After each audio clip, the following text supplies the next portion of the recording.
మన నాగరాజు బ్రేకులు అడిగాడు. యాక్చువల్గా అంటే చేసింది హామ్ కదా, పనిష్మెంట్ ఎవరికి వెళ్ళింది? కానానికి వెళ్ళింది, కొడుకు వెళ్ళింది. ఇది దీంట్లో ఒక చిన్న ట్విస్ట్ ఏంటంటే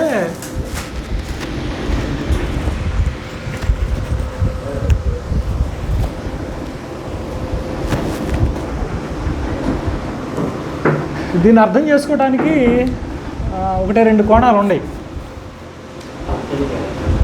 ఒకటేంటి, ఒక వర్షన్ ఏం చెప్తుంది అని అంటే ఏ చెట్టుకా కాయలు కాస్తాయి కాబట్టి ఇప్పుడు సంతానం చేశాడు, సంతానం అనుభవిస్తుంది. హాము చేశాడు, హాము కొడుకు. ఈ హాము యొక్క పనిష్మెంట్ లేదంటే అడుగు జాడలో కొడుకు క్యారీ చేస్తున్నాడని చెప్పేది ఒక వర్షన్. ఇంకో వర్షన్ ఏంటంటే డైరెక్ట్గా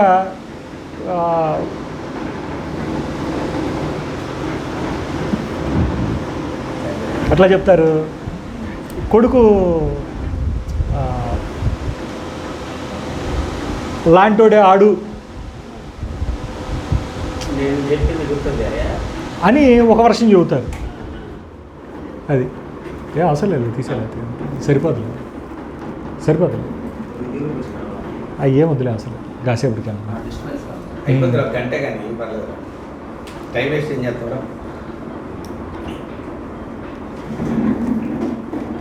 అని కొన్ని వర్షన్స్ అలా చెప్పుకుంటూ ఉంటారు. అయితే నేను అవసరమైనప్పుడు కొద్దిగా అది కొద్దిగా కనెక్షన్స్ కొడుకులకి ఈ రావటం ఏంటి, ఇట్లా ట్రాన్స్ఫర్ అవటం వెనక వాళ్ళ కల్చర్ ఏంటి అనేది మనం సపరేట్గా స్టడీ చేద్దాం ఒకరోజు. అయితే ప్రస్తుతానికి మళ్ళా మన ట్రాక్లోకి వచ్చేద్దాం. ఎక్కడ ఆపాము ఇందాక గుర్తుందా?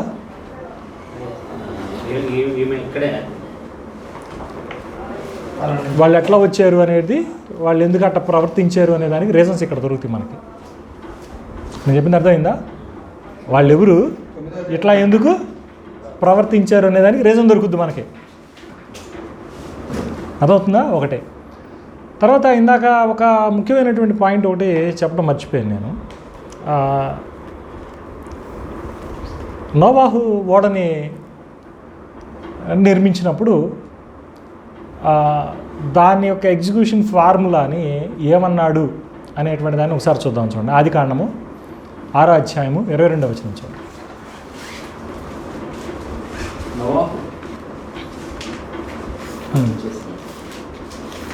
ఏమన్నాడు? ఎట్లా? అది కదా చెప్పాల్సింది, అది కదా రావాలి మనకి బయట. అంటే ఈ ఓడకి సంబంధించినటువంటి స్ట్రక్చరల్ ఇన్పుట్, అంటే నిర్మాణం ఇలా ఉండాలి, ఈ విధంగా చేయాలి అనేటువంటి స్ట్రక్చరల్ ఇన్పుట్ ఎవరిచ్చారు? దేవుడిచ్చాడు. దాన్ని ఇక్కడ ఈ 22వ వచనంలో చెప్తున్నాడు. ఏమంటున్నాడు? నోవాహు అట్లా చేశాడు, దేవుడు అతనికి ఆజ్ఞాపించిన ప్రకారం యావత్తును చేశాడు. తర్వాత 5వ వచనం కూడా చూడండి, అక్కడే 7వ అధ్యాయం 5వ వచనం.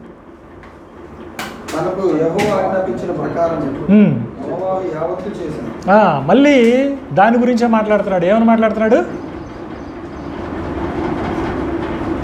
ఓడ యొక్క నిర్మాణం పూర్తయిన తర్వాత ఏమంటున్నాడు? దేవుడు ఆజ్ఞాపించిన ప్రకారం నోవాహు యావత్తు చేసెను అని అంటున్నాడు. విచిత్రం ఏంటంటే ఈ సిమిలర్ లాంగ్వేజ్ స్ట్రక్చర్ అనేటువంటిది గుడార నిర్మాణం పూర్తయ్యేటప్పుడు కనపడుద్ది. గుడారము నిర్మాణం పూర్తి చేసేటప్పుడు కనపడుద్ది. చూద్దాం, చూడండి ఒకసారి. నిర్మాకాండము 39వ అధ్యాయం 32వ వచనం. నిర్గమాకాండము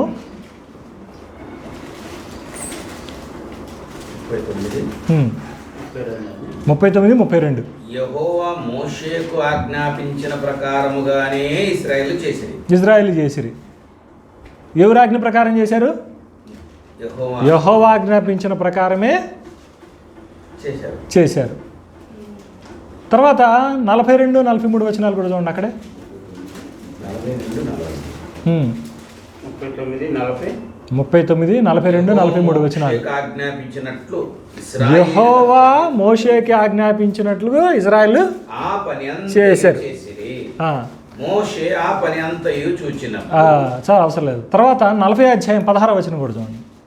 40 అధ్యాయం 16 వచనం. మోషే ఆ ప్రకారం చేసెను, యెహోవా అతనికి ఆజ్ఞాపించిన వాటినన్నిటినీ చేసెను. అలా ఏమన్నాడు? చేసెను. ఏమన్నాడు? ఇంకొకసారి జాగ్రత్త చూడండి. ఇది కల్మినేటింగ్ స్టేట్మెంట్ మాట, అంటే సంక్షిప్తంగా అంటే క్లుప్తంగా చివరిలో చెప్పిన మాట. ఏమన్నాడు? మోషే ఆ ప్రకారం చేసెను, యెహోవా అతనికి ఆజ్ఞాపించిన వాటినన్నిటినీ చేసెను. అది ఇక్కడ మనం గమనించాల్సినటువంటిది ఏంటంటే, నోవాహు ఓడ నిర్మాణం అప్పుడు కూడా యెహోవా ఆజ్ఞాపించిన ప్రకారం ఎవరు చేశారు? నోవాహు చేశారు. గుడార నిర్మాణం అప్పుడు కూడా యెహోవా ఆజ్ఞాపించిన ప్రకారం మోషే కానీ ఇజ్రాయిల్ కానీ చేయటం జరిగింది. ఈ స్ట్రక్చరల్ సిమిలారిటీస్ని మనం చూడాలి. అంటే నిర్మాణాత్మకమైనటువంటి పొందిక అనేటువంటిది మనం గమనించాలి కదా. ఇప్పుడు సేమ్ వర్డింగ్ కనపడుతుంది అక్కడ కానీ ఇక్కడ కానీ. అంతేకాకుండా చెక్క విషయంలో కనపడుతుంది, అరల విషయంలో, అర అంటే అంతస్తులు, ఈ ట్రైపార్టైట్ స్ట్రక్చర్ అంటాం, అట్లాంటి స్ట్రక్చర్లోనూ కనపడుతుంది. తర్వాత ఆరిన నేల మీద, అది కొండ మీద ఉన్నతమైనటువంటి ప్లేటు మీద ఆగటం అనేటువంటిది కూడా ఒక రకమైనటువంటి గాడ్స్ ప్రెజెన్స్ రిలేటెడ్ సిమిలారిటీ అనేటువంటిది దాంట్లో కూడా ఉంది. రూపురేఖల్లోనూ, దాని యొక్క నిర్మాణపు రూపురేఖలో, నిబంధన మందసపు రూపురేఖలో ఒకే రకంగా దాదాపుగా పదం కనపడతాం. ఈ విధంగా ఇవన్నీ చూసిన తర్వాత కొంతమంది పండితులు ఎలా చూస్తున్నారు అనేటువంటి విషయాన్ని మనం క్లుప్తంగా చెప్పుకోవచ్చు. ఇక్కడ ఆదికాండం మొదటి 3 అధ్యాయాల్లో ఉన్నటువంటి థీమ్ అనేటువంటిది ధ్వనిస్తుంది అనేటువంటి దాన్ని గమనించాలి. ఏది కంప్లీట్గా మొచ్చుకు గుద్దేశారు అంటాం కాదు.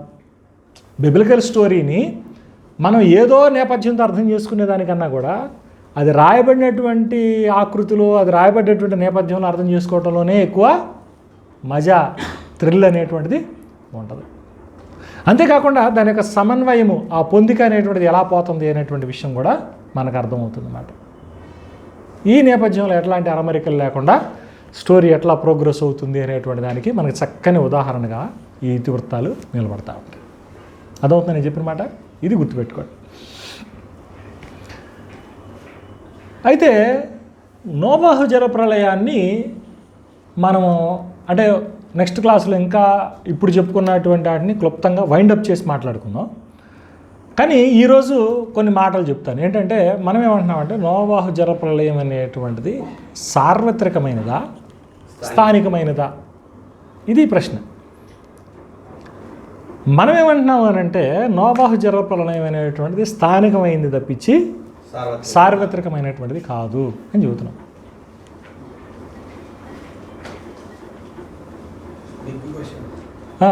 దీనికి వాస్తవానికి టైటిల్ పెట్టి పక్కన పడేసాను, కానీ దాదాపు 10 సంవత్సరాలు పైన దాటిపోయింది దాని మీద రాద్దాం అనుకో. అది రాయలేకపోయాం. అది రాస్తాను కానీ ఎప్పటికైనా నోవాహు జలప్రళయం ఒకటి, తర్వాత వచ్చేసేసి పౌలు శరీరంలో ముళ్ళు అనే దాని మీద ఒకటి, తర్వాత ఇట్లా కొన్ని టైటిల్స్ ఉన్నాయి. లోతుకూతులు చేసిన దాని మీద చాలా, అంటే పాస్టర్స్ ఎవరు కామెంట్ చేయడానికి భయపడతారు. అక్కడ ఉన్నటువంటి వల్గారిటీని, లాంగ్వేజెస్ని, వీటిని టచ్ చేస్తూ ఒకటి ఇట్లా కొన్ని రాయాలని చెప్పి ఎప్పటి నుంచో కొన్ని అజెండా పెట్టుకున్నారు, కానీ రాసే ఆ టెంపో రాలేదు. అంటే అలాంటి నిశ్చలమైనటువంటి స్థితి రాలేదు. వచ్చినట్టయితే చేసేవాడినేమో. కొద్దిగా అవన్నీ చాలా చాలా వెనకలాగుతూ ఉండే. కానీ ఏదైనప్పటికీ కూడా బ్రేక్ పడకుండా ఉండాల్సింది, కానీ ఎందుకు బ్రేక్ పడింది. కానీ చూద్దాం, దేవుని చిత్తం అయితే త్వరలో వాటిని మనం సంపూర్తి చేసేటువంటి ప్రయత్నం చేద్దాం.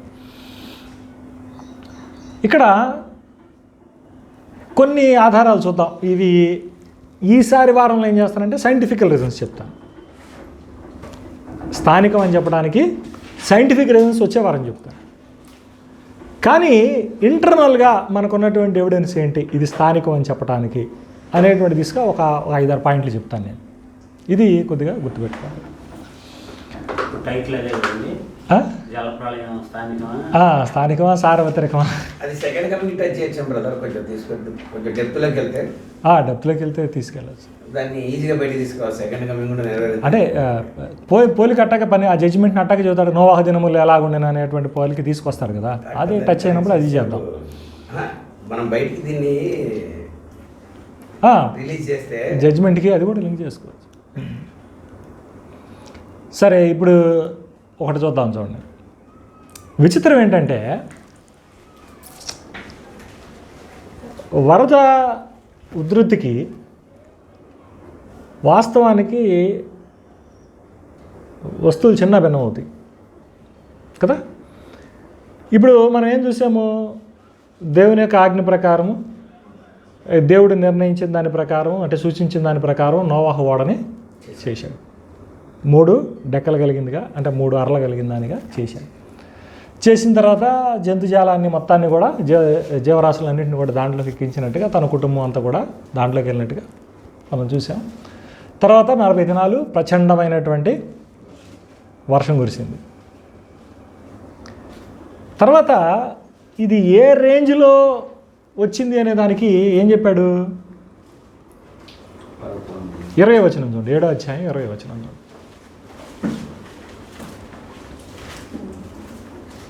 పదిహేడవ వచనం చదవండి. ఫస్ట్ 17వ వచనం చదవండి. ఆ జల ప్రవాహం 40 దినములు భూమి మీద ఉండగా జలములు విస్తరించి ఓడను తేల చేసినందున అది భూమి మీద నుండి పైకి లేచింది. అది ఏమంటున్నాడంటే 11వ వచనం మళ్ళీ చూడండి, మళ్ళీ ఒక్కసారి దాని కొద్దిగా పైకి వెళ్ళి 11 చూద్దాం. నోవహు వయసు యొక్క 600 సంవత్సరం 2వ నెల 17వ దినమున మహా అగాధ జలములో ఓటలన్నీ ఆ దినమందే విడబడేది. అది ఆ దినమందే విడబడేను, ఆకాశ తూములు విప్పబడేను, 40 పగుళ్ళును 40 రాత్రులను ప్రచండమైనటువంటి వర్షము భూమి మీద కురిసెను అని అన్నాడు. పైనుంచేంది కింద నుంచేంది మొత్తం వాటర్ కదా, మొత్తం వాటర్. ఈ water for 40 days and 40 nights, అంటే 40 దినాలు సంపూర్ణంగా వచ్చాయి. ఇప్పుడు 20వ వచనానికి రండి. గొప్ప పర్వతములు 15 మూరల ఎత్తున నీళ్లు ప్రచండముగా ప్రబలేను కనుక పర్వతములను మునిగిపోయాను. ఏమన్నాడండి? పర్వతములు మునిగిపోయాయి. సరే, మళ్ళీ చదవాలి జాగ్రత్తగా, 20వ వచనం మళ్ళీ జాగ్రత్త చదవాలా. 15 మూరల ఎత్తున నీళ్లు ప్రచండంగా ప్రబలేను. అంటే ఎట్ట అర్థం చేసుకోమంటారు దాన్ని? నువ్వు మోర కాకపోతే నువ్వు మోర అన్నావు కదా, నేను నీకు ఈ లెక్క ప్రకారం 2 మూరలు అనుకుంటున్నావు, నాకు ఇబ్బంది లేదు.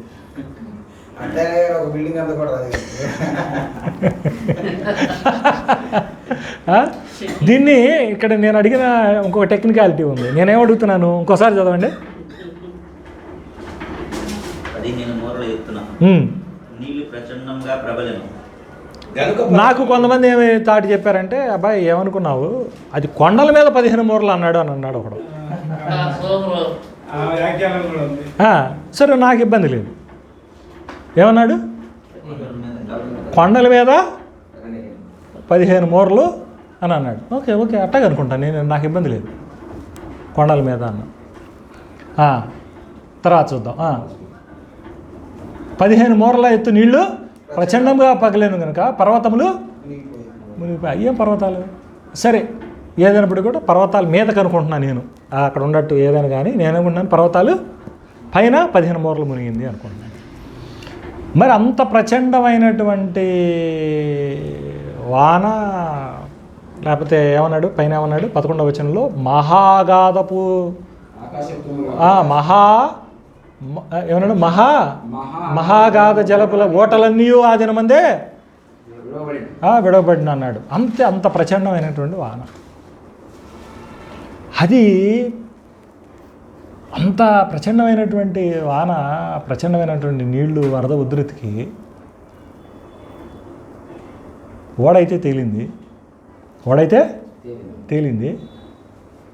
తేలి విచిత్రం ఏంటంటే, ఇదంతా అయిపోయిన తర్వాత అరారాతు కొండ మీద తేలింది. ఎక్కడ తేలింది? అదేంది అరారాత్ కొండ మీద తేలుతుంది, ఎందుకు అరారాత్ కొండ ఆడుంది?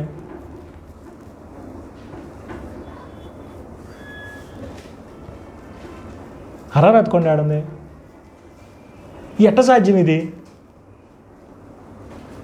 ఇప్పుడు మెస్పటోమియా రీజన్లో నోవాహ్ స్టోరీ జరుగుతుంది. ఎక్కడ జరుగుతుంది? మెస్పటోమియా రీజన్లో. మెస్పటోమియా ప్రాంతమే కదా అబ్రహాము బ్యాచ్ అంతా వీళ్ళంతా వచ్చింది ఎక్కడి నుంచి? మెస్పటోమియా నుంచి వచ్చింది. ఈ మెస్పటోమియాలో జరిగినటువంటిదే నథింగ్ బట్ మెస్పటోమియా అంటే ఇరాక్ అనుకుంటా మీకు. దాని పక్కన అరారాత్ అంటే టర్కీలో ఉంది. అరారాత్ ఇప్పుడు ఉన్నటువంటి టర్కీ దేశంలో అరారాత్ పర్వతాలు ఉన్నాయి. అక్కడికి ఇక్కడికి ఇరాన్ నుంచి ఇరాక్ ఈ ప్రాంతాలు ఉన్నాయి కదా, ఇరాక్ మళ్ళీ అదొకటి కన్ఫ్యూజ్ అవుతూ ఉంటుంది. రెండు పేర్లు దగ్గరగా ఉంటాయి. 200 సుమారు 70 కిలోమీటర్ల దూరంలో అరారాత్ పర్వతాలు ఉన్నాయి ఉత్తర దిశగా బోర్డర్ నుంచి. ఇదేంది అంత ప్రచండమైనటువంటి ఇది వస్తే పడవ అక్కడక్కడే తేలి అక్కడక్కడ ఆగటమైంది, ఎట్ట కుదిరిద్ది? ఇప్పుడు మలేషియాదో సింగపూర్దో ఒక నౌక వచ్చింది, మనకు తుఫాన్ వచ్చింది. ఆ సైక్లోన్ వచ్చినప్పుడు వైజాగ్లో బీచ్ దగ్గర కొట్టుకొచ్చి ఉంటుంది. మీరు నెట్లో చూస్తే దాని వివరాలు కూడా దొరుకుతాయి, చూడండి. ఎక్కడది నౌక, ఎక్కడది? అది పెద్ద షిప్ అది, ఇప్పుడు కూడా ఉంది అది. ఈ సంథింగ్ ఇట్లా తుఫాన్కి అది ఏమైందంటే ఏడ ఉండదు కొట్టుకొచ్చి ఇక్కడ ఆగింది. ఈ దేశానికి కాదు అది. ఇట్లాగే చిన్న చిన్న చేపలు పట్టే బోట్లు కూడా ఉంటాయి. మనోళ్ళు పాకిస్తాన్లో తేలుతారు, శ్రీలంకలో తేలుతారు, లేదా ఇంకో చోట ఏడో తేలుతారు, ఇంకో చోట ఏడో తేలుతారు. ఇదేంది ఆ ఏరియాలోనే ఒక 200-300 రేడియస్లోనే తేలటం ఏంటి? 200-300 తేలటం ఏంటి? ఒకటి అసలు నీకు వాటర్ ఫ్లోకి అక్కడ రాసినటువంటి ప్రచండమా డిస్క్రిప్షన్కి పైన కింద తూములు తెరవబడ్డాయి. ఈ భయానకమైనటువంటి దానికి జీవకోటి మొత్తం చచ్చిపోయిందనేంత ప్రచండమైనటువంటి దానికి ఇది వెళ్ళి ఆడాడి తేలి తిరగడానికి ఆగడానికి సంబంధం లేకుండా ఉంది. చూసారా? నేను చెప్పింది అర్థమైందా? ఎట్ట కుదిరిద్ది? 40 దినాలు నీకు ప్రచండమైనటువంటి ఇది ఉంటే మరి అది ఆడకి పోకుండా ఆడే ఉంటామేంటి? ఆ రీజియన్లోనే ఒక 200-300 కిలోమీటర్ల రేడియస్లోనే ఉంటామేంటి? ఇది కొద్దిగా ఆలోచించాలి. ఒకటి. రెండోది ఏంటంటే 6వ అధ్యాయం 4వ వచనంలో మనం ఏం చూస్తున్నాం అక్కడ చూడండి ఒకసారి. ఆ దినములలో నెఫీలీలు కదా, నెఫీలీలు అని వారు భూమి మీద ఉండిరి, తర్వాతను ఉండిరి అన్నాడు. ఇది ఎట్ట పాసిబుల్ అవుతుంది? ఇప్పుడు దేవుడు జలప్రలయం ద్వారా నాశనం చేస్తుంది ఎవరిని? వీళ్ళనే కదా. ఈ నెఫీలీలు ఎవరు ఇంతకీ?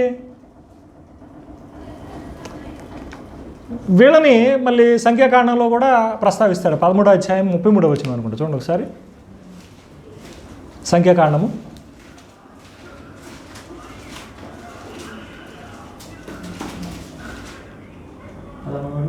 అక్కడ నెఫీలీల సంబంధులైన అనాక వంశపు నెఫీలీలు చూచితిమి. అది ఎట్లా వచ్చారు? వాళ్ళు ఎట్లా వస్తారు? నీకు జలప్రలయం ద్వారా సమస్త జీవకోటి చనిపోతే 21వ వచనం చూడండి. 7:21 చూడండి. అక్కడ 7:21 చదవండి ఒకసారి. అప్పుడు పక్షులేమి పశువులేమి మృగములేమి భూమి మీద ప్రాకు పురుగులేమి భూమి మీద సంచరించు సమస్త శరీరులేమి సమస్త నరులేమి. అసలు దీనికి దానికి ఎట కుదిరితే నాకు అర్థం కాల. సాంసన్ 6వ అధ్యాయం 5వ వచనంలో ఏముంది? ఇది మన 6వ అధ్యాయం 4వ వచనంలో ఏముంది? నెఫీలీలు అనే వాళ్ళు ఉన్నారు, తర్వాతనూ ఉండారంట. ఎట్టుంటారు తర్వాత? జలప్రలయం సార్వత్రికంగా వచ్చింది. సార్వత్రికంగా వచ్చి ఓళ్ళలో ఉన్నటువంటి వాళ్ళు తప్పించి మొత్తాన్ని చంపేసింది. చంపేస్తే మళ్ళీ నెఫీలీలు ఉంటారన్న సంగతి 4వ వచనంలో ఎట్లా రాశాడు? అంటే వాళ్ళలో 8 మంది కాక వాళ్ళు కూడా ఉండాలి అట్ట అనుకుందామా? లేకపోతే అది స్థానికంగా నిబంధనాపరమైనటువంటి ఒక దేవుని తీర్పుగా దాన్ని అనుకుందామా? ఉన్నటువంటి ఆధారాలన్నింటినీ కూడా క్రోడీకరించి చూసుకున్నప్పుడు స్థానికమా సార్వత్రికమా అనేటువంటి విషయం నిర్ధారణలోకి వస్తుంది. తర్వాత ఆదికాండం 8వ అధ్యాయం 11వ వచనం చూద్దాం ఒకసారి.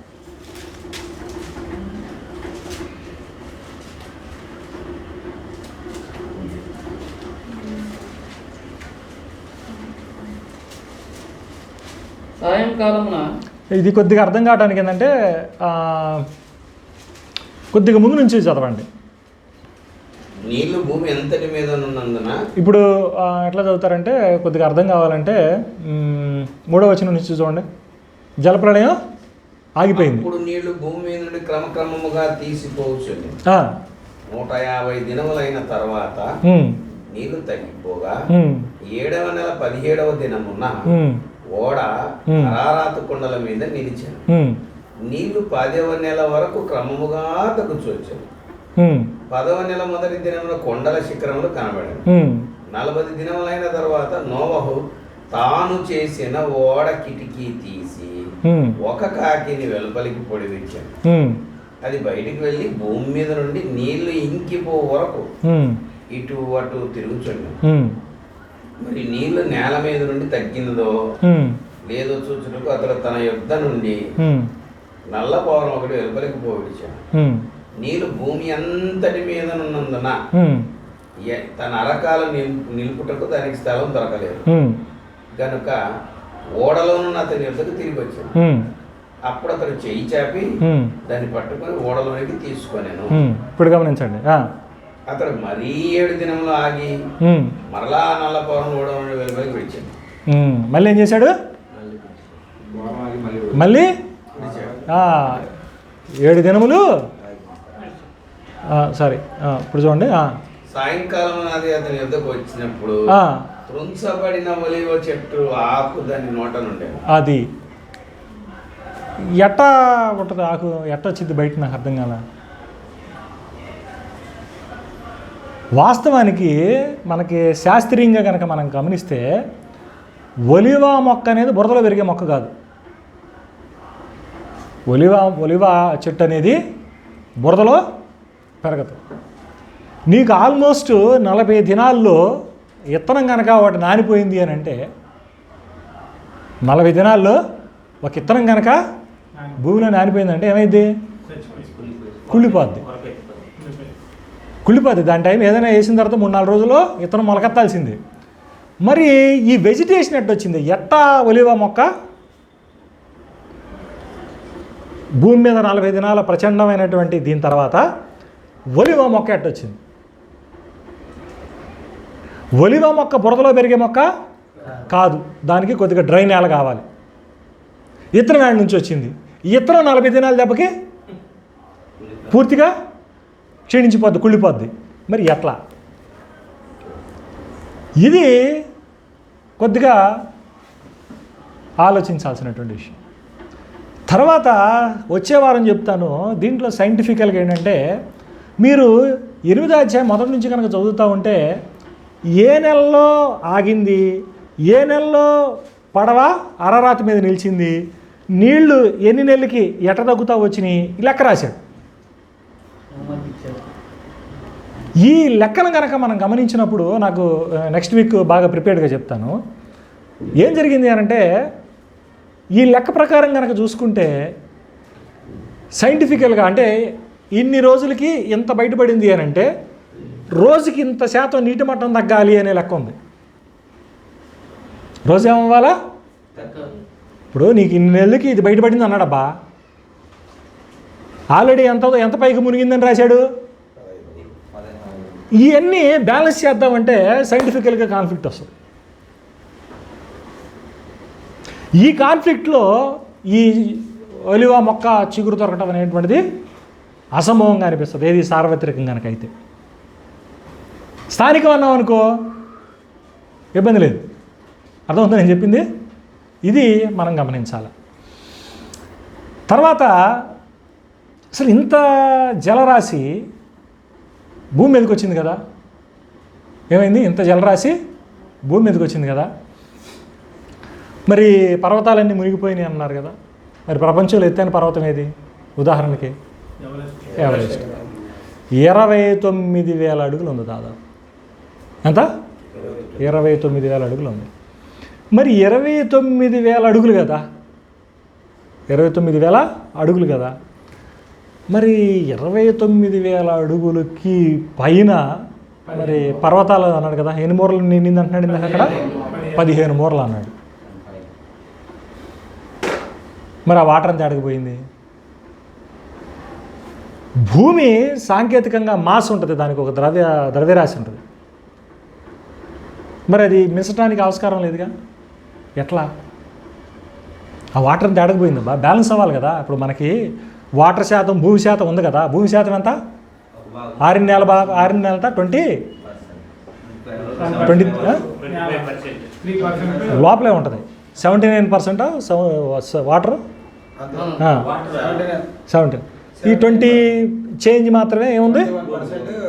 ల్యాండ్ ఉంది. మరి ఆకాశ తూలిప్పి భూమి నుంచి వచ్చి వాటర్ వచ్చి ఇంత పైన రాసి ఏది పర్వతాలు మునిగిపోయినాయి, అన్ని వేల ఎత్తు వాటర్ వచ్చింది అని అంటే సైంటిఫికల్గా భూమి బ్యాలెన్స్ అవ్వటం కానీ ఈ ద్రవ్యరాశి ఎడిపోయిందని చెప్పడం కానీ చాలా కష్టం. ఏంటి? అవకాశం ఎందుకు? భూమి శూన్యంలో ఉంది. దానికి అది ఒక ఎర్గనామిక్స్ ఉంటాయి, దాని ప్రకారమే అది పోద్ది. సో శాస్త్రీయంగా కాన్ఫ్లిక్ట్స్ వస్తాయి. అట్లాంటివి కూడా వీలుంటే నేను నెక్స్ట్ వీక్ మాట్లాడతాను. తర్వాత ఉన్నదంతా సాల్ట్ వాటర్ కదా. వాటర్ అంత ఏంటి? 70% పైన సాల్ట్ వాటర్ కదా. మరి వెజిటేషన్ ఎట్ట పెరిగిద్ది? ఒలివ మొక్క ఎట్ట పెరిగిద్ది? మరి ఎట ఒలివ మొక్క ఎట్ట తెచ్చింది? ఇది కట్టుకథన్నై ఉండాలి, అది స్థానికంగా జరిగి ఉండాలి. మరి ఇతర నుంచి వచ్చింది సార్వత్రికమైతే.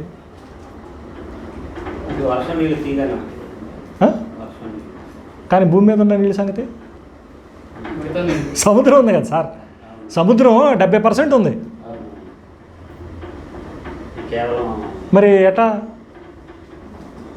ఈ వాటర్ ఎట్టొచ్చినాయి అనేది సర్వే ఎట్టయిందని చెప్పడం కష్టమే, వాటర్ ఎట్టపోయినాయి అని చెప్పడం కష్టమే. ఏది విశ్వవ్యాప్తంగా కనుక అనే మాట కనిపిస్తుంది. తర్వాత కొన్ని నదుల పేర్లు స్టిల్ అట్టగా కొనసాగుతాయి.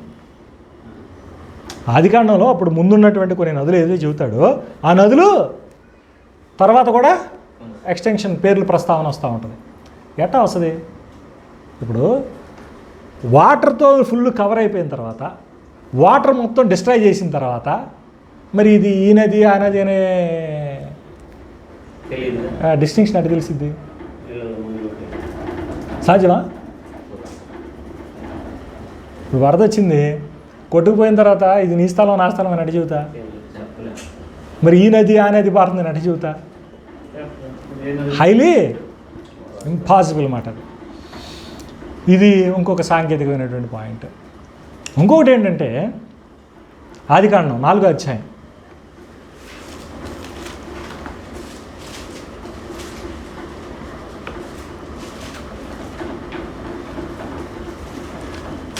పంతొమ్మిది నుండి కొన్ని మాటలు చూద్దాం.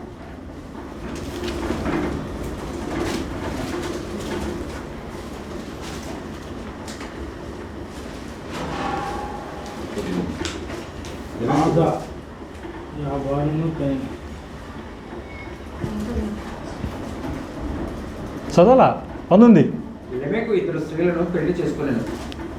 వారిలో ఒక దాని పేరు ఆదా, రెండో దాని పేరు సిల్లా. 4వ అధ్యాయం 19వ వచనం చదువుతున్నారు, జాగ్రత్తగా గమనించండి. లేమెకు ఎవరు?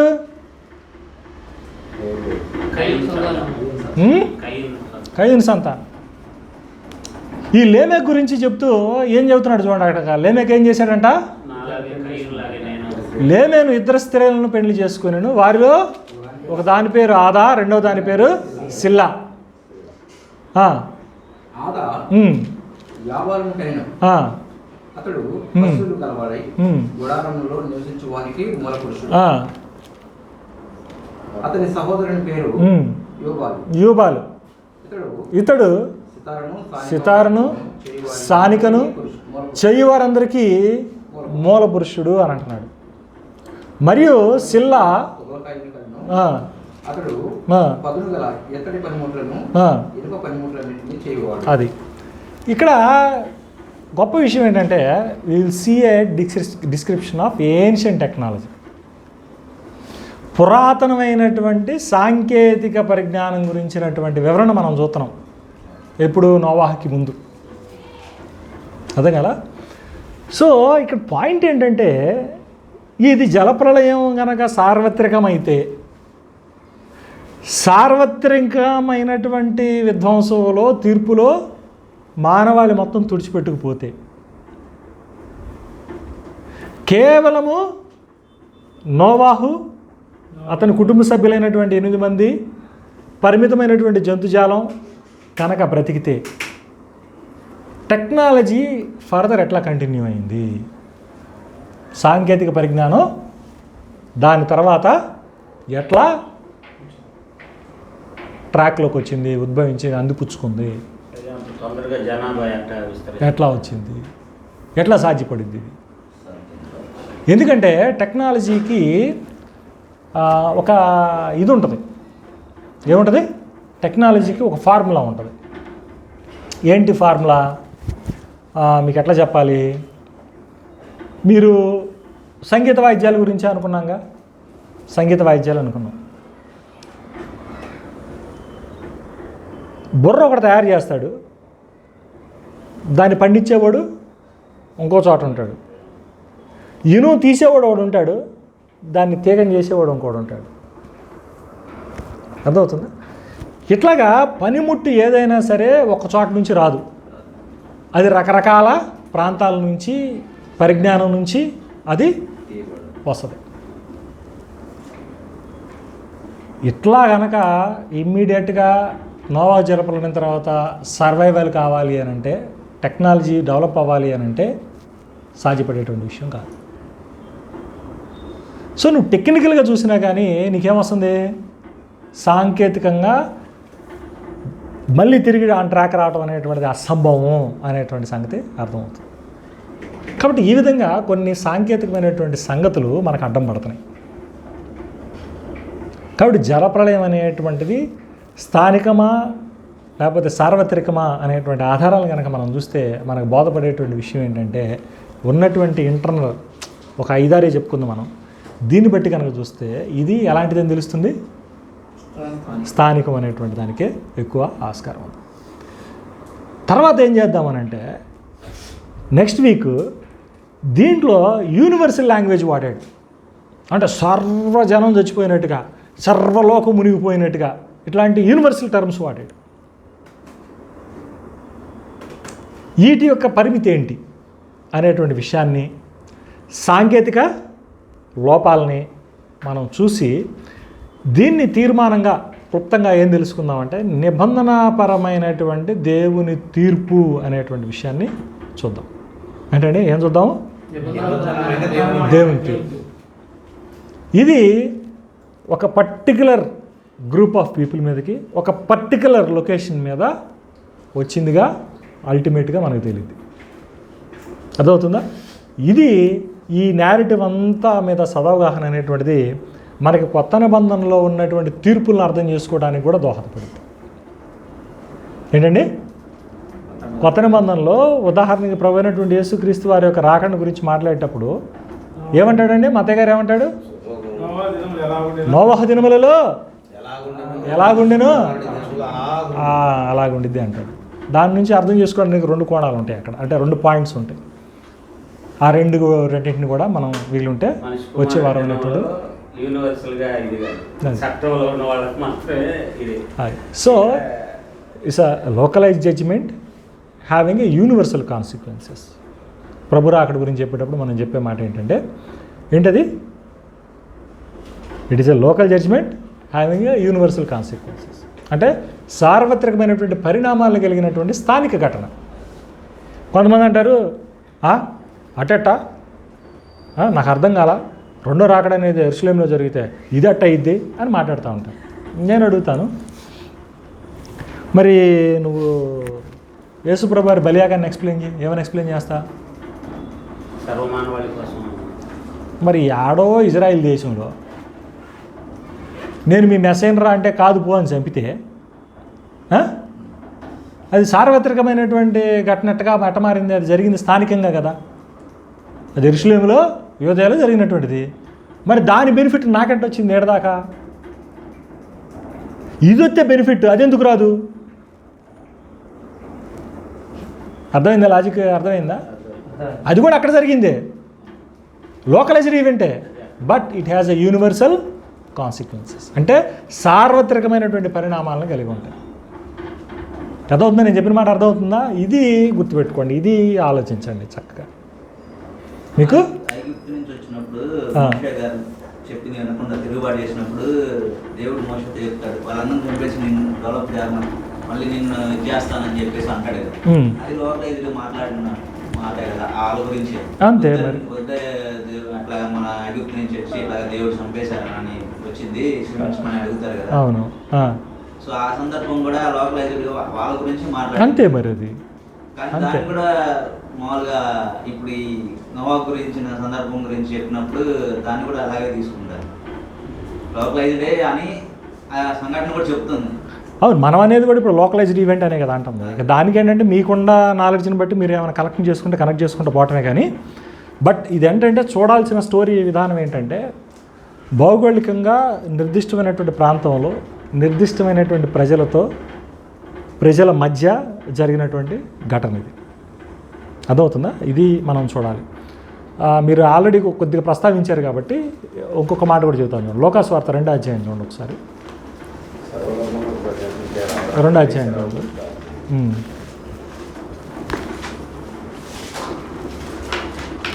2వ అధ్యాయం మొదటి 2 వచనాలు చూడండి. ఆ దినములలో సర్వలోకమునకు ప్రజాసంఖ్య వ్రాయవలనని కైసర్ ఆగస్టు వలన. కైసర్ ఆగస్టు అంటే ఇంగ్లీష్లో ఏంటంటే సీజర్ అగస్టస్ అన్నారు. ఏమన్నారు? సీజర్ అగస్టస్ అన్నారు. ఈ అగస్టస్ టైం పీరియడ్లో ఏమన్నాడంట? సర్వలోకానికి లాంగ్వేజ్ ఏం వాడాడు? భాష ఏంటది? సార్వత్రికమైనటువంటి భాష వాడాడు. మరి సీజర్ అగస్టస్ సర్వలోకాన్ని ఎప్పుడు పరిపాలించాడు? ఆడేం పరిపాలించాడు? సీజర్ అంటే ఎవరు? రోమన్ అధికారి, రాజుని ఏమంటారు? సీజర్ అంటారు. రోమన్ చక్రవర్తిని ఏమంటారు? సీజర్ అంటాడు. వాడు మిడిల్ ఈస్ట్ అంటే మిడిల్ ఏషియన్ కంటెంట్లో ఒక పోర్షన్ అంటే అధిక భాగాన్ని వాడు కాంక్వర్ చేశాడు, అంటే స్వాధీనం చేసి పరిపాలన చేశాడు. సర్వలోకాన్ని పరిపాలించలేదు. కాబట్టి సర్వలోకాన్ని పరిపాలన చేస్తే భారతదేశంలో తీసిన లెక్కలు ఏమైనాయి? ఆ లెక్కల్లో మన వాళ్ళు ఎవరైనా ఉన్నారా? శ్రీలంకలో రికార్డులు ఏమైనా వచ్చినాయా? ఇట్టా నువ్వు చూసావనుకో, సర్వలోకం అని అంటే ఏమి రావు. ఎంతవరకు వచ్చింది? సీజర్ అగస్టస్ పరిధిలో ఉన్నటువంటి భూభాగం, అంటే అది ఆయన అధికార లేదా పాలిత ప్రాంతమే అని లెక్క వస్తుంది. మీకు అర్థమవుతుందా?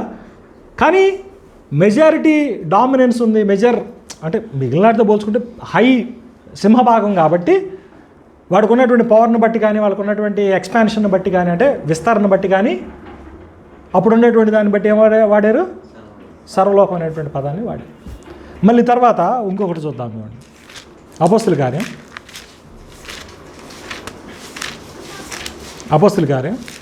11వ అధ్యాయం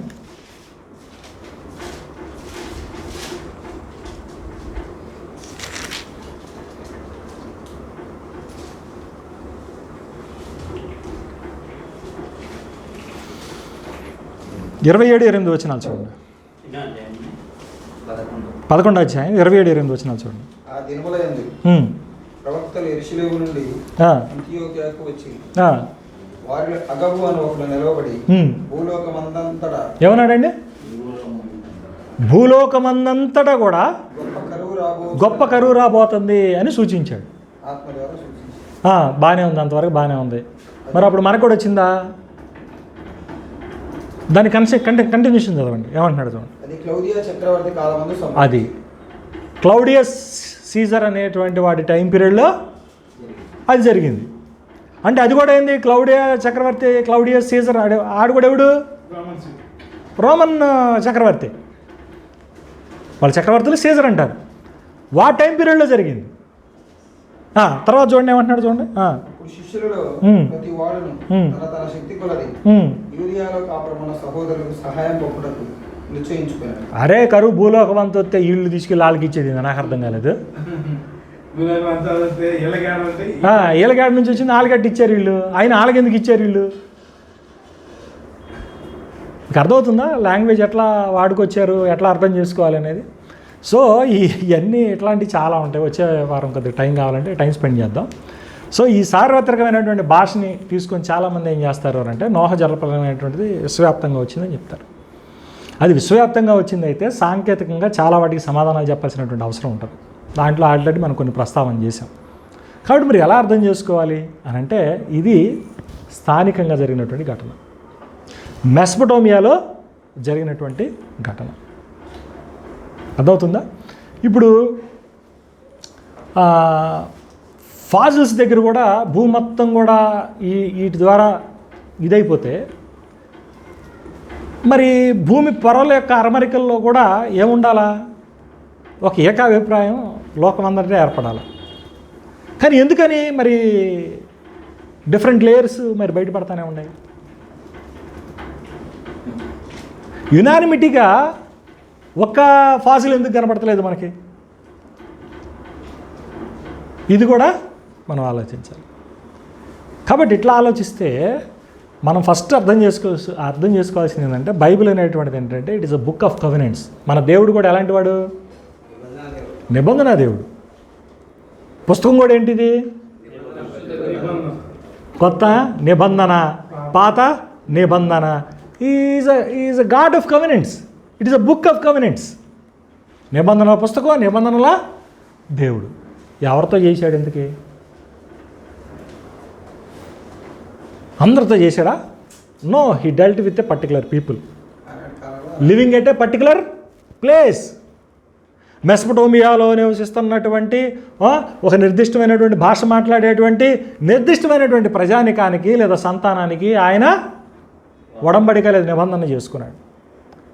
so story must be understood in that manner only.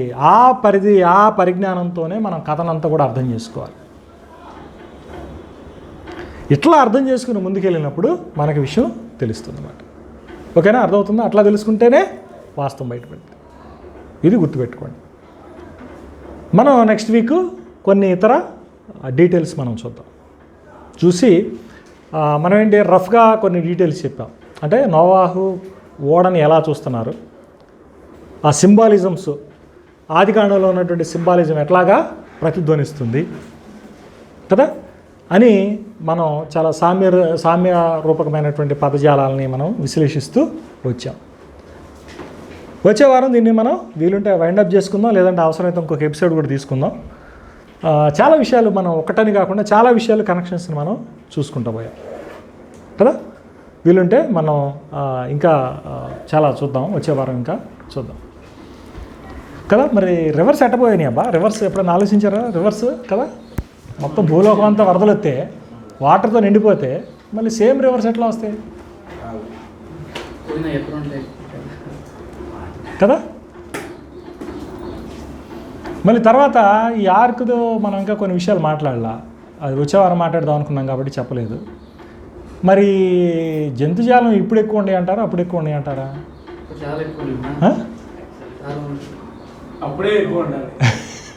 అప్పుడే ఎక్కువ ఉంటాయి.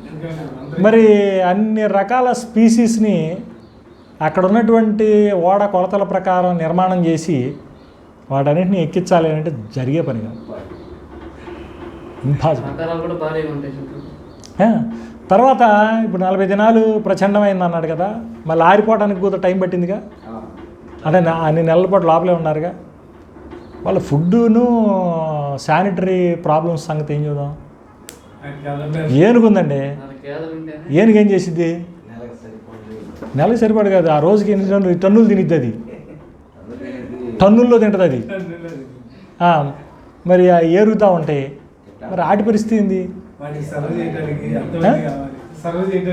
నీకు ఇంకోటి చెబుతున్నా, life cycle short life cycle కలిగిన జీవరాశులు ఉన్నాయి.